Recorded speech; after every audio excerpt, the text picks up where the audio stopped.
Haryana assembly ఎన్నికల counting కొనసాగుతూ ఉంది. మొదట పోస్టల్ బ్యాలెట్ ఓట్లను లెక్కించిన అధికారులు ప్రస్తుతం ఈవీఎం ఓట్లను లెక్కిస్తూ ఉన్నారు.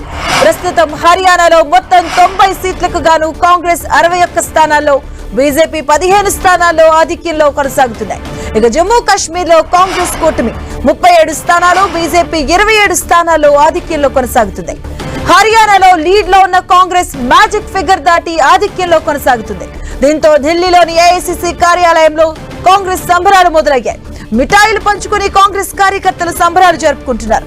హర్యానాలోని లాడ్వా స్థానంలో ముందంజలో నాయబ్ సింగ్ సైని ముందంజలో ఉండగా, ఇదే రాష్ట్రంలోని జులానా స్థానంలో వినేష్ ఫోగట్ ముందంజలో కొనసాగుతున్నారు. ఇక జమ్మూలో చూస్తే, జమ్మూలో లెక్కింపు కేంద్రాల దగ్గర 3 అంచెల భద్రతను ఏర్పాటు చేశారు. అటుగా ఏఐసీసీ కార్యాలయంలో కాంగ్రెస్ కార్యకర్తలు సంబరాలు చేసుకుంటున్నారు. 2 చోట్ల కూడా కాంగ్రెస్ లీడ్ లో కొనసాగుతుంది. 2 చోట్ల మ్యాజిక్ ఫిగర్ దాటింది కాంగ్రెస్. ఇదే అంశానికి సంబంధించిన పూర్తి అప్డేట్స్ మా కరెస్పాండెంట్ గోపి మరిన్ని వివరాలు అందిస్తారు. గోపి, ఎగ్జిట్ పోల్ అంచనాలకు అనుగుణంగా ప్రస్తుతం ఎర్లీ ట్రెండ్స్ కనబడుతున్నాయి. జమ్మూ కాశ్మీర్ అలాగే హర్యానా ఈ 2 రాష్ట్రాల అసెంబ్లీ ఎన్నికల ఫలితాల్లో కూడా కాంగ్రెస్ ముందంజలో దూసుకుపోతున్న పరిస్థితి ఉంది. ఇటు హర్యానాలో ప్రభంజనం సృష్టించే దిశగా అయితే ప్రస్తుతం ట్రెండ్స్ అనేవి కనబడుతున్నాయి. 60 స్థానాలకు పైగా లీడింగ్స్ లో ఇటు కాంగ్రెస్ పార్టీ కొనసాగుతోంది. 2019లో కేవలం 31 స్థానాలకు పరిమితం అయితే ఇప్పుడు రెట్టింపు ఉత్సాహంతో కాంగ్రెస్ పార్టీ అక్కడ ప్రభుత్వాన్ని ఏర్పాటు చేసే దిశగా ఫలితాలను అయితే కనిపిస్తున్న పరిస్థితి. ఇటు బీజేపీ నుంచి మంత్రులంతా కూడా వెనకబడిన పరిస్థితి. నాయబ్ సింగ్ సైని లాడ్వా స్థానం ఆయన ముందంజలో ఉన్నారు.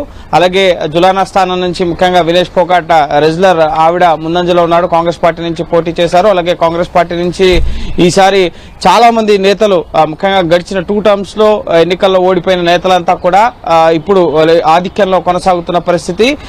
8:30కి ఈవీఎం ఓట్ల లెక్కింపు కూడా ప్రారంభమైంది. సో ఇవే ట్రెండ్స్ కనుక కొనసాగినట్లయితే కనుక హర్యానాలో 60 స్థానాలకు పైగా, ముఖ్యంగా ఒక రకంగా ఎగ్జిట్ పోల్ అంచనాలకు మించి అక్కడ కాంగ్రెస్ ఎన్నికల ఫలితాలని సాధించే అవకాశం కనిపిస్తోంది. ప్రధానంగా హర్యానా విషయానికి వచ్చినట్లయితే కనుక కిసాన్, నౌజవాన్ అలాగే పెహల్వాన్ ఈ 3 వర్గాలతో పాటుగా జాట్లు, ఎస్సీలు, ముస్లింలు వీరంతా కూడా కాంగ్రెస్ పార్టీకి 22 జిల్లాలు హర్యానాలో ఉంటే, సో మెజార్టీ అన్ని జిల్లాల్లో కూడా కాంగ్రెస్ తన ఆధిక్యాన్ని కనబరుస్తున్న పరిస్థితి. భారీగా ఓట్ శాతాన్ని పెంచుకునే దిశగానే ఫలితాలు అనేవి కనిపిస్తున్నాయి. ఇటు పోస్టల్ బ్యాలెట్ లో కానీ, ఈవీఎంస్ లో కానీ మెజార్టీ మార్క్ అంతకంతకు పెరుగుతున్న పరిస్థితి కనిపిస్తుంది. 7 గ్యారంటీ స్కీమ్స్ కానీ, అలాగే ఎన్నికల హామీలు కానీ, గత 10 ఏళ్ల ప్రభుత్వ వ్యతిరేకత కానీ ఇవన్నీ కూడా కాంగ్రెస్ కి కలిసి వచ్చే అవకాశంగా ముఖ్యంగా ఈ ఫలితాలు అనేవి కనబడుతున్నాయి. సో ప్రస్తుతం ఏఐసీసీ కేంద్ర కార్యాలయంలో సంబరాలు కూడా మొదలైపోయిన పరిస్థితి. లడ్డూలు, జిలేబీలు పంచుకుంటూ కార్యకర్తలు హర్షాన్ని వ్యక్తం చేస్తున్నారు. ముఖ్యంగా ఎర్లీ ట్రెండ్స్ లోనే కాంగ్రెస్ బీజేపీకి మించి, బీజేపీ కేవలం 15 స్థానాల్లో ఆధిక్యానికి పరిమితమైన పరిస్థితి. ఇటు ఐఎన్ఎల్డీ కానీ, ఆమ్ ఆద్మీ పార్టీ కానీ, బీఎస్పీ కానీ ఇవి కూడా ముఖ్యంగా సింగిల్ డిజిట్ మార్క్ ని దాటని పరిస్థితి ఉంది. ఆమ్ ఆద్మీ పార్టీ కేజ్రీవాల్ కాంగ్రెస్ తో పొత్తు లేకుండా సొంతంగా పోటీ చేశారు. అయినప్పటికీ కూడా ఎటువంటి ప్రభావం ఆమ్ ఆద్మీ పార్టీ అక్కడ కనబరిచిన పరిస్థితి. అలాగే ఐఎన్ఎల్డీ కానీ, జేజేపీ కూడా ఖాతా తెరవని పరిస్థితి.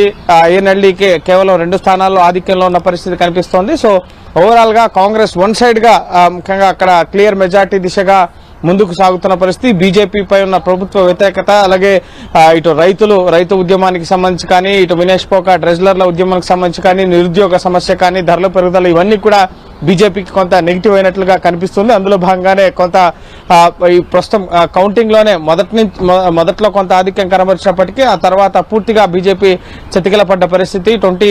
ముఖ్యంగా 20 సీట్ల ఆధిక్యాన్ని కూడా ఇంకా దాటుకోలేని పరిస్థితి ప్రస్తుతం హర్యానాలో కనిపిస్తుంది. ఇక జమ్మూ కాశ్మీర్ విషయానికి వచ్చినట్లయితే కనుక 10 ఏళ్ల తర్వాత అక్కడ అసెంబ్లీ ఎన్నికలు జరిగాయి. ఆర్టికల్ 370 రద్దు, అలాగే రాష్ట్ర హోదా అని ప్రధానంగా అక్కడ ప్రజలు డిమాండ్ చేస్తున్నారు. సో జమ్మూ రీజన్ లో 43 స్థానాల్లో మెజార్టీ స్థానాల్లో ముఖ్యంగా బీజేపీ ఆధిక్యంలో ఉంది. అక్కడ హిందూ ఓట్ బ్యాంక్ ఎక్కువగా ఉంటుంది. అలాగే జమ్మూలో బలమైన పార్టీగా బీజేపీ అక్కడ ఉంది. కానీ కశ్మీర్ విషయానికి వచ్చినట్లయితే కనుక కశ్మీర్లో బీజేపీకి సొంతంగానే పార్టీకి అంతగా బలం క్యాడర్ లేని పరిస్థితి కాబట్టి సో కశ్మీర్ రీజియన్ లో కొంత పేలవమైన ప్రదర్శన బీజేపీ కనబరుస్తున్న పరిస్థితి ఉంది. ఇటు కాంగ్రెస్ అలాగే జమ్మూ కాశ్మీర్ నేషనల్ కాన్ఫరెన్స్ ఈ 2 పార్టీలు కూటమిగా అక్కడ పోటీ చేయడం జరిగింది. సో ఈ 2 పార్టీలకు సంబంధించి కూడా ప్రస్తుతం 40 స్థానాలకు పైగా ఆధిక్యంలో అక్కడ కొనసాగుతున్న పరిస్థితి ఉంది. అలాగే పీడీపీ ముఖ్యంగా సింగిల్ డిజిట్ 5 స్థానాల్లో ఆధిక్యంలో ఉన్న పరిస్థితి ఉంది. అలాగే అలాగే ఇతర స్వతంత్ర అభ్యర్థులు, ఇతర పార్టీలకు సంబంధించి చిన్న చిన్న పార్టీలకు సంబంధించిన అభ్యర్థులు వాళ్ళు కొంత కీ రోల్ పోషించే అవకాశం ఉంది. వారు ఒక 10 స్థానాల వరకు ఆధిక్యంలో ఉన్నారు. సో ఓవరాల్ గా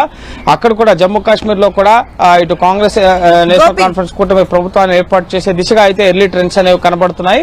సో ఉదయం 11 గంటల కల్లా కూడా ఒక స్పష్టత వచ్చే అవకాశం ఉంది. ఈ రెండు రాష్ట్రాల్లో కూడా ఎవరి ప్రభుత్వాలు ఏర్పడబోతున్నాయి అన్న అంశానికి సంబంధించి 11 గంటల కల్లా ఒక క్లియర్ మెజారిటీ, ముఖ్యంగా విన్నింగ్స్ అనేవి ప్రారంభం కాబోతున్నాయి.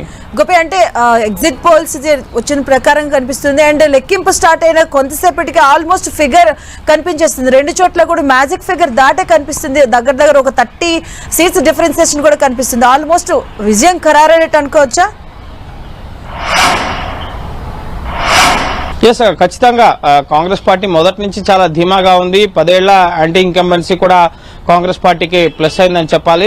ఇటు సార్వత్రిక ఎన్నికల్లో కూడా 10 లోక్సభ స్థానాలు ఉంటే అందులో గతంలో 10కి 10 కూడా బీజేపీ వద్ద ఉండేవి. కానీ ఇటీవల 2024 లోక్సభ ఎన్నికల్లో 5 ఎంపీ స్థానాలు కాంగ్రెస్ గెలుచుకోవడం జరిగింది. అలాగే ఐఎన్ఎల్డి, అలాగే జేజేపీ ఈ పార్టీలో ముఖ్యంగా అంతగా ప్రభావం చూపకపోవడం, అలాగే బీజేపీలో సొంత పార్టీలోనే వ్యతిరేకత, కొంతమంది రెబల్స్ గా పోటీ చేయడం, అలాగే కొంతమంది కాంగ్రెస్ పార్టీలో చేరిపోవడం. సో ఇవన్నీ కూడా ఇటు బీజేపీకి మైనస్ గా మారిన పరిస్థితి, కాంగ్రెస్ పార్టీకి ప్లస్ అయిన పరిస్థితి ఉంది. సో ఖచ్చితంగా ఇటు మేనిఫెస్టో హామీలు కానీ, బీజేపీపై ఉన్న వ్యతిరేకత కానీ, రైతు ఉద్యమం, అలాగే రైతులు ప్రధానంగా పంటల మద్దతు ధరకు చట్టబద్దతకు సంబంధించిన హామీని కాంగ్రెస్ పార్టీ ఇవ్వడం జరిగింది. హర్యానా ముఖ్యంగా అగ్రికల్చర్ స్టేట్, అలాగే క్రీడాకారులు కూడా ముఖ్యంగా ఎంతో మంది నేషనల్ అలాగే ఇంటర్నేషనల్ గేమ్స్ లో పార్టిసిపేట్ చేస్తుంటారు. అలాంటిది వినేష్ ఫోగాట్ నేరుగా ముఖ్యంగా బజరంగ్ పునియా వీరంతా కూడా కాంగ్రెస్ పార్టీలో చేరారు.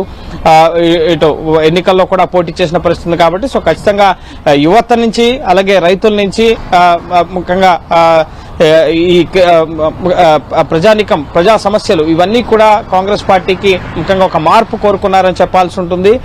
గడిచిన 10 ఏళ్లలో సెకండ్ టర్మ్ 2019లోనే ఇటు జేజేపీతో భాగస్వామ్యంగా అక్కడ ప్రభుత్వాన్ని బీజేపీ ఏర్పాటు చేయడం జరిగింది. ముఖ్యంగా మనోహర్ లాల్ ఖట్టర్ పై తీవ్ర వ్యతిరేకత ఉన్న నేపథ్యంలోనే ఎన్నికలకి 6 నెలల ముందు నాయబ్ సింగ్ సైనిని ముఖ్యమంత్రిగా ఎంపిక చేయడం జరిగింది. So BC vote bank, OBC, Yadav community, అలాగే జడ్జర్లు వీరంతా కూడా ముఖ్యంగా బీజేపీకి మళ్లీ అధికారాన్ని ఇస్తారు అని చెప్పి బీజేపీ అయితే భావించడం జరిగింది. కానీ అంతకుమించి జాట్స్, రైతులు, యువత, ఇటు క్రీడాకారులు వీరంతా కూడా ఇటు ఎస్సీలు, ముస్లింలు వీరంతా కూడా ఇటు కాంగ్రెస్ పార్టీ వైపు మొగ్గు చూపడంతో సో కాంగ్రెస్ అనూహ్యంగా తన ఓట్ బ్యాంక్ శాతాన్ని పెంచుకోవడం జరిగింది. గతంలో 30 స్థానాల్లో 2019లో గెలిస్తే ఇప్పుడు 60 స్థానాలకు పైగా లీడింగ్ లో కొనసాగుతున్న పరిస్థితి ఉంది.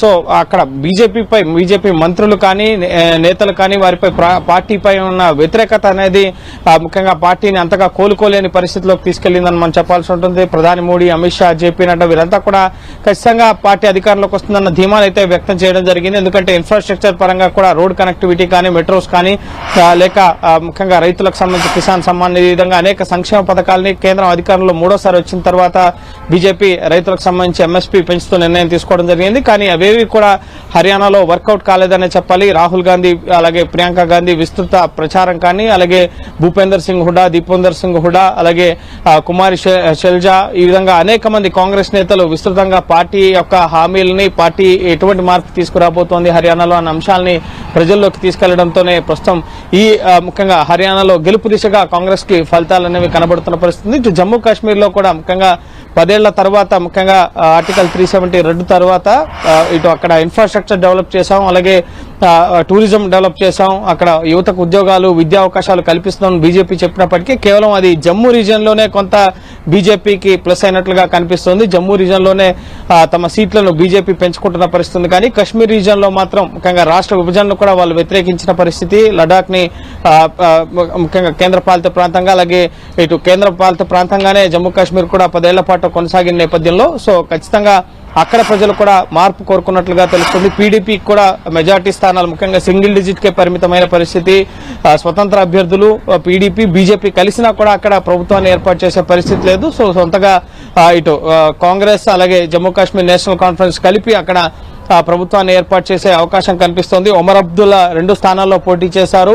సో 2 స్థానాల్లో కూడా ఒమర్ అబ్దుల్లా ప్రస్తుతం ఆధిక్యంలో కొనసాగుతున్న పరిస్థితి ఉంది. అలాగే పీడీపీకి సంబంధించి మహబూబా ముఫ్తీ ఆధిక్యంలో కొనసాగుతున్నారు. అలాగే బుద్గాం గందర్బల్ ఈ 2 స్థానాల్లో కూడా ఒమర్ అబ్దుల్లా ఆధిక్యంలో కొనసాగుతున్న పరిస్థితి. అలాగే అక్కడ గులాం నబీ ఆజాద్ ఒక ప్రత్యేక పార్టీ పెట్టి కాంగ్రెస్ పార్టీ నుంచి బయటకు వెళ్లిన తర్వాత ఆయన ఒక ప్రత్యేక పార్టీ పెట్టి ఎన్నికల్లో పోటీ చేయడం జరిగింది. సో ఆ పార్టీ కూడా అక్కడ అంతగా ప్రభావాన్ని చూపిన పరిస్థితి లేదు. సో ఓవరాల్ గా అయితే 2 రాష్ట్రాల్లో కూడా కాంగ్రెస్ పార్టీ తన హవాని కొనసాగిందని చెప్పాలి. సో మధ్యాహ్నం ఈ ఉదయం 11 గంటలకల్లా కూడా క్లియర్ రిజల్ట్స్, ముఖ్యంగా అక్కడ ఎంత ఆధిక్యంలో ఈ పార్టీలు ముఖ్యంగా ప్రభుత్వాన్ని ఏర్పాటు చేయబోతున్నాయి అన్నది 11 గంటల వరకు కూడా స్పష్టత వచ్చే అవకాశం ఉంది. Okay, thank you Gopi.